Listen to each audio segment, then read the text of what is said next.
अब सोचिए आप कि आपके प्राण बसे कहां हैं, आप कहां अटके पड़े हुए हैं।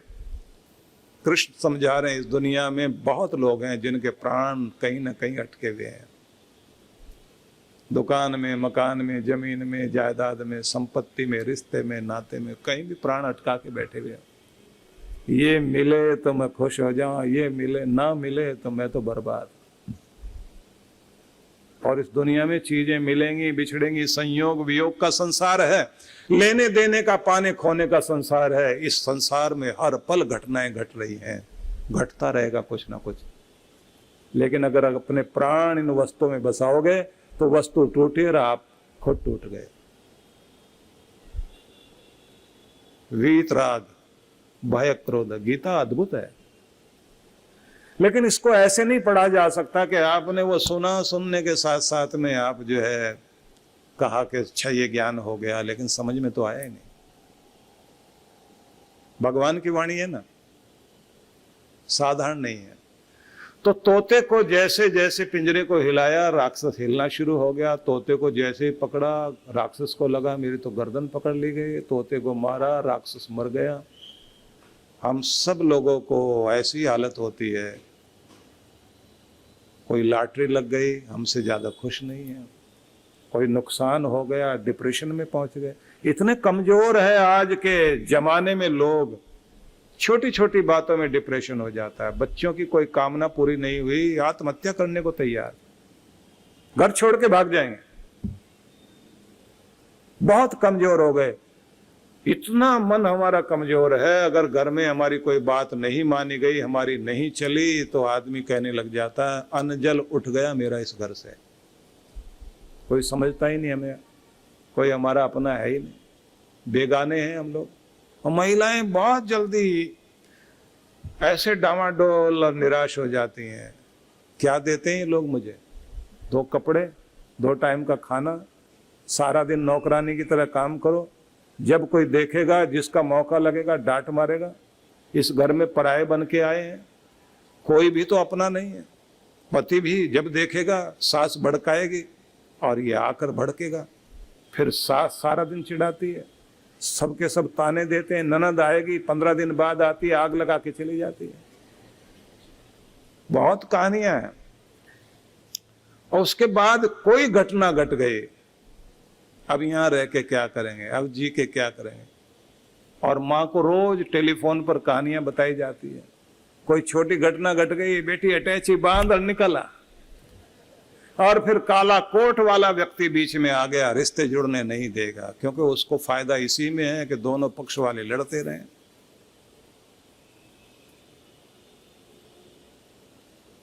आप सोचिए हम कितने कमजोर बने बैठे हैं। और इसका परिणाम यह है कि हम पूरी जिंदगी को ऐसे दुख में बिता देते हैं। सोचिए कि अगर सही रिश्ता ना बने तो 60% परेशानी तो रिश्ते के कारण ही होती है। चलिए, जैसा रिश्ता जुड़ गया अगर निभाना आ जाए तो ये बात सही है कि खराब को भी अच्छा बनाया जा सकता है। कुछ लोग अच्छे को भी खराब बना लेते हैं, लेकिन किसी की प्रेरणा तो हो, कोई तो समझाए। कभी कभी तो जुड़ने से पहले रिश्ता खराब करने वाले मिल जाते हैं। कार्ड बांट रहे थे शादी का, लड़के की दादी माँ, माता पिता वैन में बैठे हो, लड़का कार चला रहा है, कार्ड बांटते हुए जा रहे हैं। सारे कार्ड बट गए थे, कुछ खास खास लोगों के पास खुद ही जाना था उनको। अब एक्सीडेंट हो गया, गाड़ी पलट गई, दादी की मौत हो गई। अब बहम डालने वाले मिल गए, ऐसी लड़की घर में आ रही है, आते ही एक की तो मौत हो गई। अब पता नहीं आगे क्या होगा। पंडित के पास में चले गए, वो भी कोई ऐसा ही ज्ञानी मिल गया। उसने कहा ये तो बहुत अच्छा हो गया, टाइम से संभल गए, अभी पता लग गया, नहीं तो पता नहीं क्या होने वाला, कैसा पांव पड़ा है घर में। अभी तो वो आए भी नहीं, छाया ही पड़ी है अभी तो। अब वो आ गए मेरे पास, आते ही बोले जी क्या करें। मैंने कहा शादी करो। नहीं नहीं, ये बहम तो पूरी जिंदगी रह जाएगा। अभी तो वो आई भी नहीं, छाया पड़ी है, मौत हो गई घर में। मैंने कहा उसका रिश्ता किसके साथ जुड़ रहा है? बोले लड़के के साथ। मैंने कहा गाड़ी कौन चला रहा था? बोले लड़का। मैंने कहा लड़के को खरोंच आई? बोले बिल्कुल नहीं। मैंने कहा उसने अपना सुहाग बचा लिया, नहीं तो कोई भी बचने वाला नहीं। हाँ ऐसा भी होता है। मैंने कहा ऐसा ही होता है। नहीं, वो पंडित तो ऐसे कह रहा था। मैंने कहा उसको तो ये समझ आ रहा था ना कि आप डर रहे हो तो डराओ। नहीं, पर अगर कुछ गलत हो गया, मैंने कहा गारंटी मेरी है।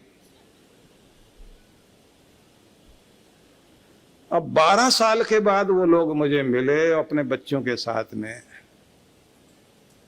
और उसके बाद वो पति कहता है ये वही है एक्सीडेंट वाली। मैंने कहा ये वही नहीं है, ये वो है जो एक्सीडेंट से बचाने वाली है। आपके सोचने का ढंग गलत है। नहीं, मैं तो मजाक कर रहा हूं। मैंने कहा मजाक भी ढंग से करो, दिमाग में गलत चीजें बैठा लोगे ना। आपके मस्तिष्क को किस तरह से कौन ट्रेंड कर देगा। नहीं, लड़की मंगली है, हमें तो पता भी नहीं था। मैंने कहा मंगली है, दंगली तो नहीं है ना? नहीं, तब से झगड़ा तो नहीं है हमारे घर में। बहुत बहुत विचित्र बातें दिमाग में। और कमाल की बात है, सारी हिंदुओं के लिए ही है। ना तो सिख का कुछ बिगड़ता, कोई राहु केतु उनका नहीं बिगाड़ते, न क्रिश्चियन का बिगाड़ते, न मुस्लिम का बिगाड़ते। सारे के सारे ग्रह नक्षत्र हिंदू के पीछे पड़े हुए हैं। कमाल की बात है। और उसमें भी महिलाओं के पीछे पड़े हुए हैं। भाई ज्योतिष शास्त्र को मानो जरूर, लेकिन इतने अंधे भक्त तो मत हो जाओ कि हर समय डरे रहो कि सारे के सारे ग्रह नक्षत्र आपके पीछे हैं। अगर परमात्मा का नाम आपकी जबान पर है और गुरु का आशीर्वाद आपके सिर पर है, कुछ नहीं बिगड़ने वाला है। सुरक्षित रहोगे, सुरक्षित। गुरु को तो डर निकालना ही पड़ेगा। नहीं निकालेंगे तो ये बुद्धि, ये तो कुछ भी शंका करेगी। और हम शंका में आ जाएं तो फिर 2-3 घटनाएं घट जाएं, उसके बाद तो दिमाग में ऐसी बात बैठ जाती है कि अब तो कुछ बुरा ही बुरा होगा।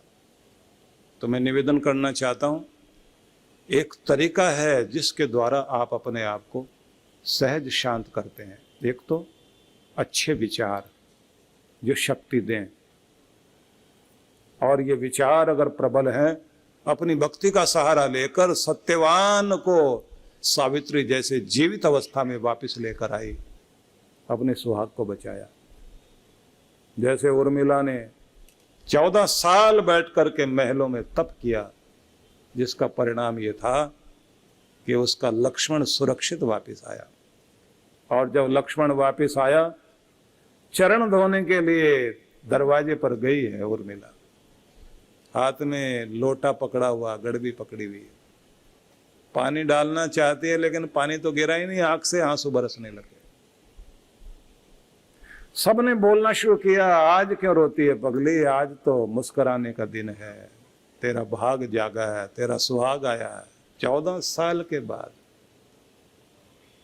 कौशल्या माता आगे आती है और सिर पर हाथ रखकर कहती है, रो लेने दो इस बच्ची को। 14 साल के आंसू रुके हुए हैं। ये एक एक दिन तपस्या की है कि मेरा सुहाग सेवा और तप करने के लिए गया है। अपनी सेवा में, अपने धर्म में, अपनी मर्यादा में खरा उतरे और सुरक्षित वापस आए। उसकी तपस्या ने उसके सुहाग को भी बचाया है। आज जल से नहीं, आंसुओं के जल के द्वारा अपने पति के पांव धोना चाहती है। इसे धोने दो। और जब आंख से आंसू बरस रहे थे तो दुखी नहीं थी, चेहरे पर मुस्कुराहट है, अंदर का सब कुछ दर्द आंसू में निकल गया। मैं कहना चाहता हूं, कुछ भी भाग्य हो, आपकी भक्ति, आपकी तपस्या वो कुछ कर सकती है जिसकी संभावना भी नहीं लगती। असंभव भी संभव हो जाता है। इसलिए अपने नियम अच्छे से पकड़ो। गुरु आपको नियम देता, नियम में बांधता है। और गुरु आपके अंदर विचार शक्ति देता है, मंत्र शक्ति देता है, जिस मंत्र शक्ति के सहारे आपका मनोबल ऊंचा होता है। तो आप हर दिन, जैसे दिन की शुरुआत होती है, स्नान आदि करने के बाद अपने मंदिर में बैठिए। पहले तो प्रणाम करना आना चाहिए आपको, भगवान को प्रणाम करें। तो प्रणाम करने का भी नियम यह है कि भगवान की कृपाओं को याद करके सिर झुकाओ, और सिर झुकाते समय महसूस करो कि मेरे प्यारे का दर है ये। झुको ए हजरत तालिब, दर हबीब है ये मेरे प्यारे का दर है। झुको ए हजरत तालिब, दर हबीब है ये, यही है वो दर जहां सर झुकाए जाते हैं। और सिर झुकाकर प्रणाम करना, आभार व्यक्त करना, मांगता नहीं आया, धन्यवाद करने वाला तेरा बच्चा तेरे दरवाजे पर आया है, तेरी कृपाओं के लिए धन्यवाद करने के लिए। और जब आसन पर बैठो, गुणगान करो, स्तुति करो उसके महिमा का गुणगान करो। तू दयालु है, तू कृपालु है, तू क्षमाशील, तू पतित पावन, तू सबका दाता, तू सबका सखा, सबका साथी, तुझसे बढ़कर सगा कोई नहीं। हे मेरे प्यारे, तेरी महिमा अनंत है, मैं तेरी शरण में हूँ, तेरा नाम लेकर तुझसे अपना हृदय जोड़ने चला हूँ। तो आप उसकी स्तुति करिए थोड़ी देर, फिर नाम जपते जपते अपना हृदय भगवान से जोड़िए। जैसे हृदय वहाँ से जुड़ेगा, दुनिया के विचार हट जाएंगे, शांत होकर आप अनुभव करोगे कि आपके अंदर शांति उतर रही है, परमात्मा का दिव्य प्रेम अंदर उतर रहा है, दिव्य आनंद आपके अंदर आ रहा है। आप ऐसे खिल रहे हैं जैसे सुबह सुबह फूल सूरज की किरणों के साथ साथ खिलते हैं, ऐसे आपका रोमा रोमा खिलने लग जाता है। उसी स्थिति में बैठे बैठे आनंद मग्न होते चले जाएं। जैसे आनंद मग्न होते हैं, आपकी बुद्धि स्थिर होनी शुरू होती है, चित्त संभलता है, मन संतुलित होता है, आप सहज शांत एकाग्र होकर बैठे हुए हैं। उस अवस्था में जब आप उठकर चलते हैं तो आपका व्यवहार भी बदल जाता है। बहुत शांति में, बहुत प्रेम में आप जा रहे हैं, ऐसे जैसे आज दुनिया की सारी खुशियां प्राप्त हो गई। वो रूप होता है कि आप खजाना लेकर आए हैं भगवान का, तब स्थित प्रज्ञ वाली स्थिति में आप होते हैं। भगवान अर्जुन को समझा रहे हैं कि ऐसा व्यक्ति जिसकी बुद्धि स्थित हो गई है, मतलब अपने आपे में है, जो भक्ति में बैठता है, समाधि का आनंद लेता है, जो इस माया जाल से ऊपर उठ चुका है। माया जाल समझ लीजिए, इस पूरी दुनिया में परमात्मा के वो माया जाल काम करता है। जैसे पृथ्वी में आकर्षण शक्ति है, ऐसे माया में भी अपनी आकर्षण शक्ति है। वे चीजें आपको ज्यादा अपनी तरफ खींचती हैं जिनसे आपको बचाना है। जैसे स्वाद आपको अपनी तरफ खींचेगा। अब ये जो पानी पूड़ी वाले हैं, वो अपनी तरफ खींचेंगे आपको। आप खड़े हैं वहां, इतने बेचैन हो जाते हैं कि उसको ये कहते हैं भैया पहले मुझको दे। लेकिन आपको पता लगता है जब आप उसे देख रहे हैं कि वो बेच रहा है और खाने वाले खा रहे हैं, तो दूर से खड़े होके ये देखो कि ये बेच क्या रहा है।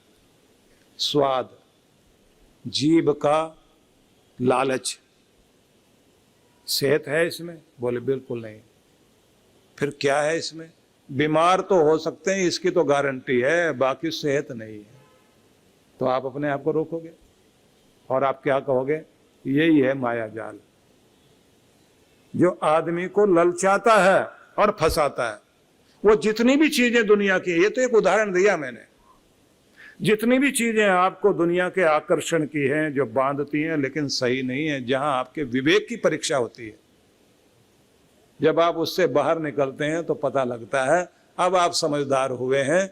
आप वहां खर्च करने लग जाते हैं। मॉल में गए, जरूरत है भी नहीं, खरीदते जा रहे हैं। खरीदने में मजा बहुत आता है। और जब वहां से लौटते हैं कोई पूछता है किधर गए थे, शॉपिंग के लिए गए थे। शॉपिंग शॉपिंग शॉपिंग कहते हैं, बड़ा मजा आता है। और वो जो बैग वैग तरह तरह के लटकाए हुए होते हैं, ब्रांडेड चीजें हाथ में लेके आ, और साथ में पूछने वाला, ओहो बहुत अच्छी अच्छी चीजें लाए हो। घर में आके आदमी कहता है इसकी तो जरूरत ही नहीं थी, क्यों खरीद लिया, पैसे भी खराब कर लिए। रोज नई नई डिजाइन की चीजें आती रहेंगी, ललचाती रहेंगी, लेकिन आदमी के विवेक की परीक्षा होगी, समझदारी की, जरूरत थी या नहीं। बड़ी मेहनत से कमाया था, नासमझी से खर्च कर लिया। जहां देना चाहिए वहां हाथ कांपते हैं, और जहां नहीं देना चाहिए वहां तो ऐसा दिल खोल के आदमी। सोचिए, विवेक चला जाता है माया के सामने। इसलिए कहा जाता है माया भगवान की सेक्रेटरी है। वो अपने तक, भगवान अपने तक नहीं पहुंचने देते, कहते हैं पहले माया से मिलो।